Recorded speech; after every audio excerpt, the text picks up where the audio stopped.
The 580 Sports Talk Chiefs Super Bowl instant reaction post-game show is live. And for the second year in a row, for the third time in the Patrick Mahomes, Andy Reid era, the Kansas City Chiefs are Super Bowl champions. It took overtime. It's the first time in 19 years that a team is repeated as Super Bowl champions. It is just the second time in NFL history that we have gone to overtime for a Super Bowl, and the Chiefs found a way, despite being down by double digits, again, just like they have been in all of their other Super Bowl wins. They come from behind. They beat Kyle Shanahan and the San Francisco 49ers again, 25-22. I'm Brendan Dworzinski. That is Dan Lucero. That is Spencer Dupuis. We are breaking it all down for you here. An incredible game.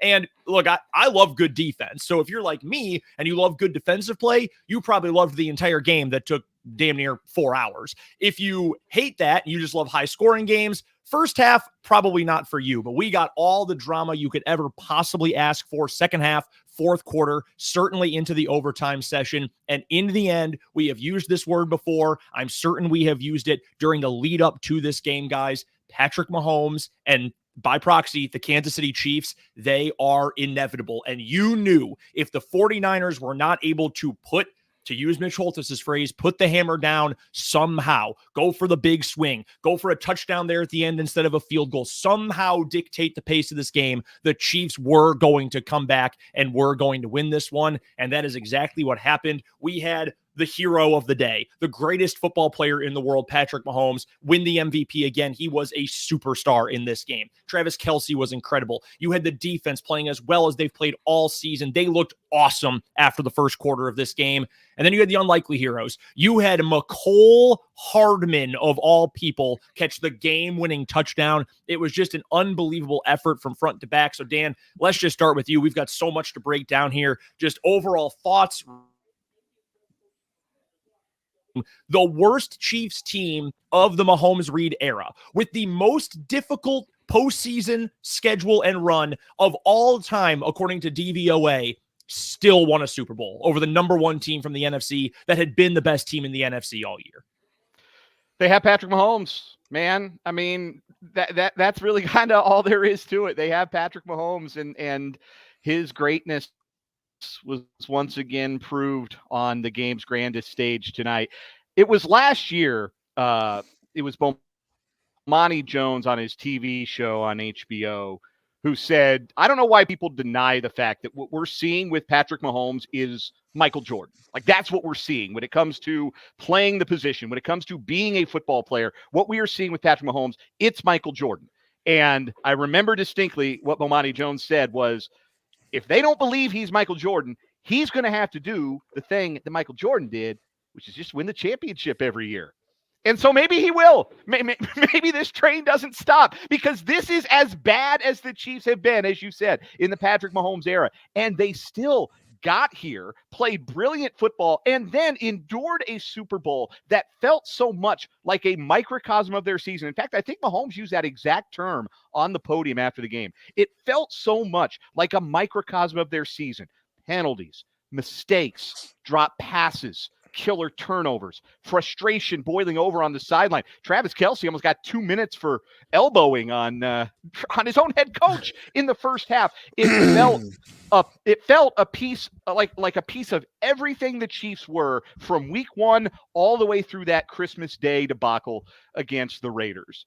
And just like their entire seasonal arc, their entire season narrative, those things went away. They calmed down. They played a great second half. And there was never a doubt in my mind. As soon as the 49ers had to settle for a field goal in overtime, I thought to myself, the Chiefs just won the Super Bowl. You have given Patrick Mahomes a whole field to work with, unlimited time, essentially. He's not working against the clock because overtime works the way overtime works. Patrick Mahomes with unlimited time is going to find a way to go down and win this game. He had 2 great scrambles on the drive.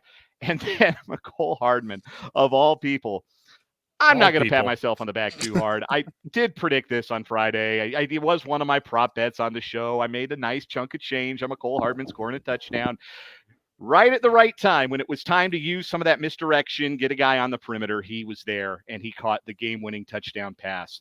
MVS had a big play, scored touchdown in the game, all kind of redemption narratives throughout the night. Just a fantastic, an all-time Super Bowl. You know, it feels like every year now we get a Super Bowl that ranks as one of the best we've seen. But this one, no doubt, is going to be one of the all-time greats for a very, very long time. As long as there's football, people are going to remember this Super Bowl, and they're going to remember it as Patrick Mahomes going to work, coming back from 10 down, and winning in overtime. Patrick Mahomes doing what he does. He's the best you've ever seen. He's the best you'll ever see. Yep. He is the greatest right now. And again, you want to talk about a microcosm of the season, finding so many different guys who made an impact in this game. And yeah, Kelce was great. Travis Kelce goes for nearly 100 yards, over 90 with the 9 catches in the game. He was awesome, even after the freak out at Big Red. And you know that's the Super Bowl, man. Like people were getting weird about it. That's the Super Bowl. It's football. People who complain about that stuff, I don't think really like the game all that much. Like emotions run high. This is what you work for your entire year, your entire life. Not a big deal. He still comes out. He plays a phenomenal game. Rashee Rice with a couple big moments. The defense was awesome. MVS catches a touchdown. He also made an unbelievably bonehead play at the end, but he catches a touchdown pass in the game. Mecole Hardman, again, of all people, and credit to you, Dan, because you made the call earlier in the week saying you thought he was going to end up playing a big role in this contest. Maybe not credit for Kadarius Toney, considering he was a healthy scratch, but I'm just giving you a hard time. But no, it's so many different guys to fight my ego a little bit, who made these big plays all game long. I mean, that was what this team needed to do all season. Just find a way. Whoever could contribute, you've got to contribute, and they were able to do it. And Spencer, I was talking about the inevitability of this team a little bit earlier on. This is the first Chiefs Super Bowl that you have covered, and I know that you just joined in during the playoff run. Yeah. But, for someone who has watched the Chiefs more from the outside in the past to now being much closer to this team, to this situation, for you, how inevitable did it feel? Like when the 49ers were forced to kick at the end of on the end of their overtime possession instead of being able to punch it in, or late in regulation when Spags coming out of the 2-minute warning, he goes for broke, brings the blitz pressure. Trent McDuffie, who was awesome, save for the one penalty, awesome in this game, knocks it down. How inevitable did it feel that Kansas City was going to get this done? It was crazy. I mean, overall in the game, I don't think like my blood pressure has ever been like that for a game of a team that I'm not a fan of personally. But like the next whole week basically rides on, did the Chiefs win the game or not? How good are our shows going to be? What content are we going to be able to put out? And I'm sitting there like every ebb and flow of the game, I'm like, this is not looking good. This is not looking good. This is not looking good. And then turn. Just a complete 180, I think, in the the middle of that third quarter. They're able to get some things going. It's just crazy. The 2 touchdown scores for the Chiefs tonight, not players anybody would have thought after the last couple of weeks would have been scoring touchdowns. We talk about the triangle that Mitch Holthus has mentioned multiple times. There's none of those guys scored a touchdown. I mean, Kelce was pretty darn close to a few times. But they didn't need him to score a touchdown tonight because they got that secondary scoring. And that's something that I was bringing up all week last week, was if they can get guys to be big that haven't been big during the season, then they could win the dang game. And that's what they did tonight. I mean, you saw Mecole Hardman. He's the second leading receiver, 3 catches, 57 yards. Justin Watson, 3 catches, 54 yards. Noah Gray, 2 catches for 22 yards. And then MVS, obviously, that touchdown. And then something that I kind of mentioned was what McKinnon was able to do when he was in. He had net positive plays on the plays that he made impacts on, and I think that was huge, especially not knowing how mobile, how much he was going to be able to do. 4 weeks after he had a surgery? That's usually a 6-week time period to recover and get back out on the field. So overall, like as somebody that's new to covering this was a wild ride. Of all the Super Bowls, I feel like this was a wild ride.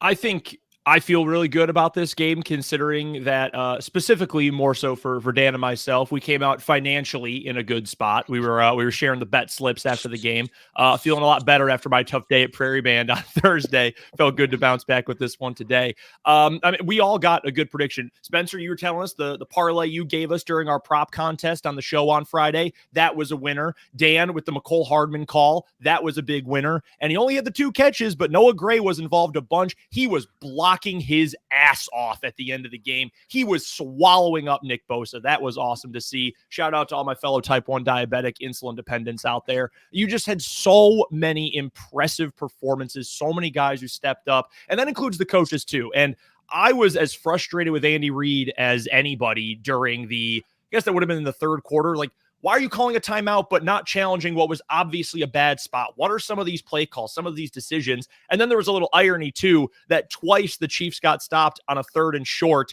just running the ball right up the middle with Isaiah Pacheco. After complaining about that all year, the Niners ended up being ready for that during a couple of different moments in this game. But Andy Reid pulled all the right strings down the stretch. Every single one of them. Those 2 Mahomes zone read plays. I mean, that stuff is... That's the stuff of legend. It's incredible. That's a reason why he's one of the greatest of all time. And how about the defense? Let's talk about this defensive unit a little bit. Spags, and I just saw this on Twitter moments ago. I believe this was from Field Yates. Spags is the first coordinator, offense or defense, in NFL history to win 4 Super Bowls. First one to ever do it. I mean, it's incredible stuff. He was great all year. I thought he, again, just like Reid at the end of the game, pulled the right strings for almost the entirety of the game. 49ers shooting themselves in the foot a little bit early in the game helped. But man, they played their asses off, man. Trent McDuffie was awesome. Snead had the one dumb penalty, but other than that, he was locking dudes up all game. The defensive line was not good early, but Chris Jones made big plays late. Karlaftis was getting big pressures late. It was just such a complete performance, and one that every Chiefs fan and every Chiefs player should be extremely proud of. Yeah, and when you look, I mean, Justin Reid, that play where he came up when he was playing that spiral was huge in this game, I think, to keep them, off the scoreboard at the time, and just something you're not anticipating, a safety to come up, play that spiral, and then make the good decision to come past the line of scrimmage in pursuit for the sack. 3.5 yards per rush for the San Francisco 49ers in this game. And even if you want to eliminate the kneel down by Purdy at the end of, I think there was one at the end of the half, one at the end of regulation. If you take those out, it's like 29 carries for, it's still not 4 yards a pop. Christian McCaffrey held to 3.6 yards per rush, 22 carries for 80 yards. After a fast start, the Chiefs really got a handle on him. And we talked about it being a key, keeping San Francisco in 2nd and long and 3rd and long. And defensively, the Chiefs did an outstanding job of putting them behind schedule, off schedule, letting their pass rush work. Brock Purdy missing throws, affected by coverage, affected by pressure, and really jamming a stick in the bicycle spokes of a San Francisco offense that I thought for the better part of the first half was really cooking. You knew Spags would make an adjustment, and that's exactly what he did, and they were terrific, I thought, in the second half. They were great against the run. They forced the turnover on the opening drive of the game, which was massive. It looked like the 49ers were just going to walk it down the field, and they forced the fumble on McCaffrey. Just a really outstanding defensive effort, and what we came to expect for them all year. That was kind of what I thought they would do to this San Francisco team, and they did it. They did it. They confused Purdy, held him to 23 of 38 passing, 6.7 yards per attempt. Didn't intercept him, but had an opportunity, had a couple of opportunities to pick him off, and held that outstanding offense to 19 points in regulation. And of those 19 points, 2 of them came on 50-plus yard field goals. So we're not talking about gimmies here. The other person who helped keep the 49ers in 3rd and long, 2nd and long in this game was Kyle Shanahan, because Christian McCaffrey kind of disappeared from the play calling for the better part of the 3rd and the 4th quarter. And I mean, I hate to say it because it's a little harsh to say that a guy who has been to 2 Super Bowls and the offensive coordinator in another Super Bowl, and he's been to 2 other conference championship games as a head coach. It's a little harsh to say he's not a big game guy, but Kyle Shanahan's not a big game guy. We have mounting evidence that he'll get away from the bread and butter. He'll put too much in the hands of his quarterback. And you know what? If you're putting a lot in the hands of your quarterback and your quarterback is Patrick Mahomes, he can do it. If you're putting too much in the hands of your quarterback, your quarterback is Brock Purdy, maybe not so much. Maybe you want to lean on the best running back in the game a little bit more than the 49ers did. So certainly an assist, not in a good way, to Kyle Shanahan, but the Chiefs defense deserves all the flowers. They were the better half of this football team all season long, and they were put together not with a bunch of blue chippers, but like think of where these guys came from in the draft. Late first round pick Trent McDuffie, second round pick Chris Jones, late first round pick George Karlaftis, second round pick Nick Bolton, second round pick Willie Gay, fourth round pick L'Jarius Sneed. Is that too high? Was he maybe sixth? Yep. Sixth round pick. Fourth round pick. Okay, yeah, fourth round pick. L'Jarius Sneed. Mike Dana was a third day guy. You look up and down this group. It's not blue chip guys. It's not elite talent. The 49ers have that. The 49ers have 5 guys who are going to go to Canton someday, maybe. The Chiefs just had a defense that trusted each other, communicated well, were schemed brilliantly by Steve Spagnuolo all season long, and this championship belongs to them. No, and you're completely right about Kyle Shanahan. And look, what he is good at, he is great at. And what he is bad at, just it continues to pile up. And there's more and more evidence every year that he has not been able to handle those situations. And I don't even think that this was as egregious as, well, certainly not a Super Bowl 51. I don't even think as egregious as Super Bowl 54. But like, it happened again. And if once is a coincidence, twice is a trend, what does that make 3 times? And again, we've had 2 overtime Super Bowls in NFL history. This one, which the Niners led by double digits in the first half and lost, coached by Kyle Shanahan. And then Super Bowl 51, which was a 28-3 lead with Kyle Shanahan coordinating and having full control over the offense. And they lost that game as well. And let's not forget, Super Bowl 54 ended in regulation.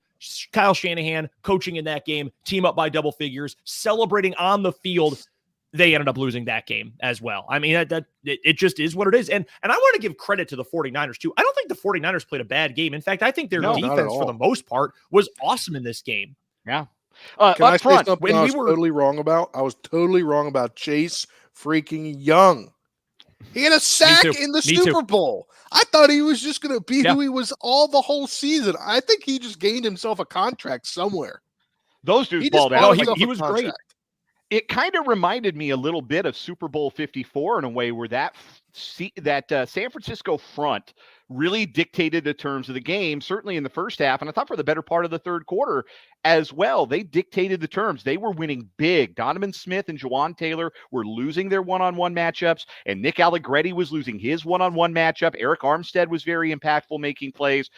That front did an outstanding job. The Chiefs, though, kind of wore him out a little bit. It's hard to have that same get up and go for 4 quarters and then again into overtime. And that pass rush started to lose its effectiveness as the game went on. Some of that running that Mahomes did, the movement in the pocket, the chipping that guys like McKinnon and Pacheco and the tight ends were doing, those body blows, those wear on you over the course of 60 minutes. And as the game wore on, and certainly on that final drive, that pass rush just was not as effective. Those guys wrecked the game for 2.5 quarters. They were terrific. Nick Bosa was maybe better in this game than he was in Super Bowl 54, and he had a chance to win Super Bowl 54 MVP if the 49ers had won that game. But they just did kind of wear down. The Chiefs just wore them down. No, and it was, and that's what it came down to. And again, I give them credit, man, because they had a couple individuals who had great games. Fred Warner, too, I thought had a couple of really impressive plays. On the offensive side, Juwan Jennings was awesome in this contest. Kittle was out there all banged up, and Odebo got hurt. He was still out there playing. I thought their offensive line did a better job than I expected. And look, Purdy was great, like great early in the game. Very middling in the middle parts of the game, quarters 2 and 3. I thought he played well down the stretch too, but you can't get away against this Chiefs team with this quarterback, this coach, this defensive coordinator, this scheme, this apparently talent around the quarterback as well, and just be, they're pretty good.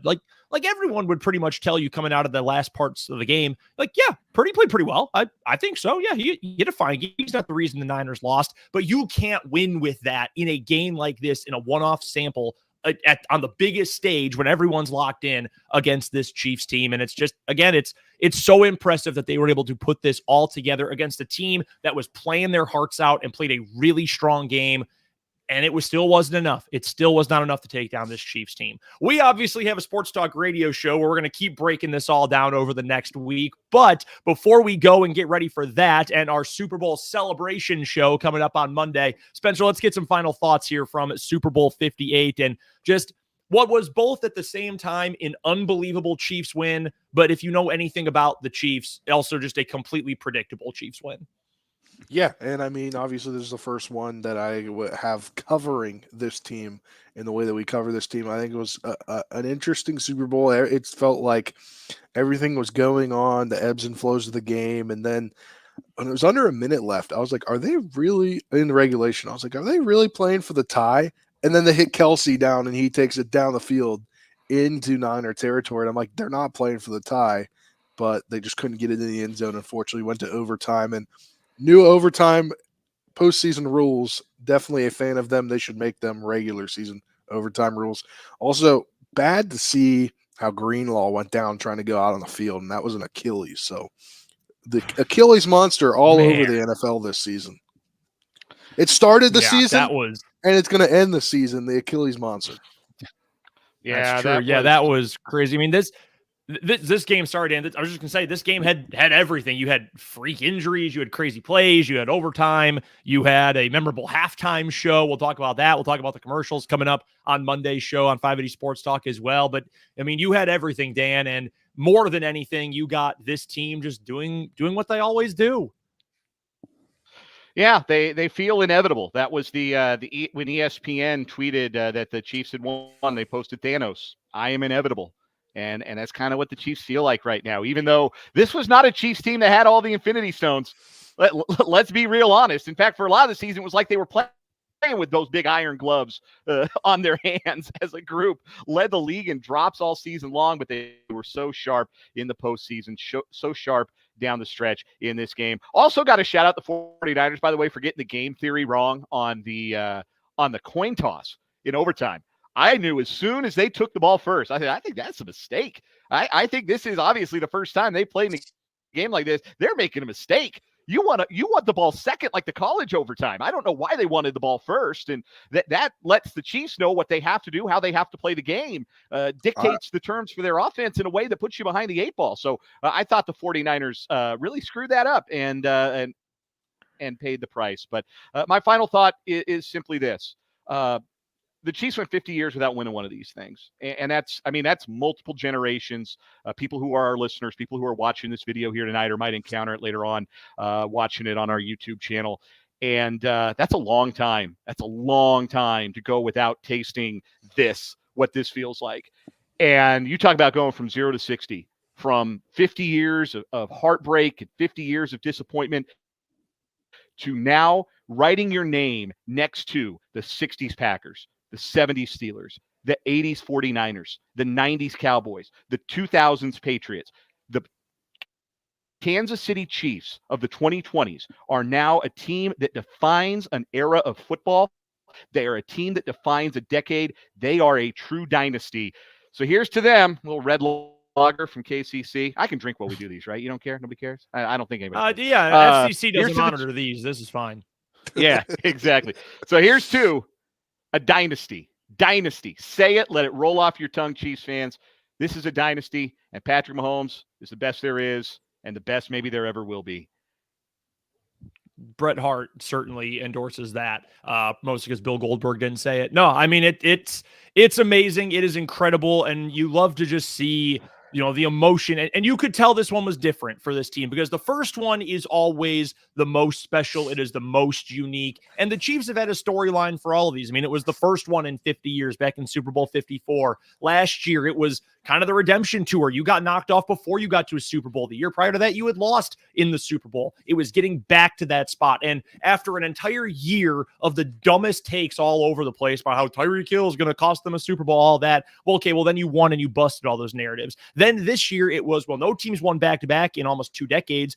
And add on to that, your receivers stink and your tackles stink. And can you win in the NFL today relying on a defense? So let's answer all of those Doesn't matter. And yes, you can. And the other guy you can rely on is Patrick Mahomes, because he is the best football player in the world. And we're going to talk all about him, all about this Chiefs win, everything to do with Super Bowl 58 coming up on Monday on 580 Sports Talk on 580 AM and FM 104.9 in Topeka and worldwide online at 580WIBW.com and right here on our 580 Sports Talk YouTube as well. There are fireworks exploding like on the sidewalk in front of my apartment right now. Like, yeah, there were some so like right after it went off right in front of my apartment, like crazy for like 15 minutes. Yeah, it's Spencer. Welcome to Kansas. People love fireworks. You're going to learn that one. You're learning that pretty quickly. Big right about facts. now. Big facts. Wait for your first 4th of July, man. You're not going to believe it. We will again break this all down coming up on Monday from 2 until 6. Until then, for Spencer Dupuis, for Dan Lucero, I am Brendan Dworzinski. Thank you for watching our final Chiefs instant reaction show of the year and celebrating a Chiefs Super Bowl victory with us. We will talk to you guys coming up on Monday.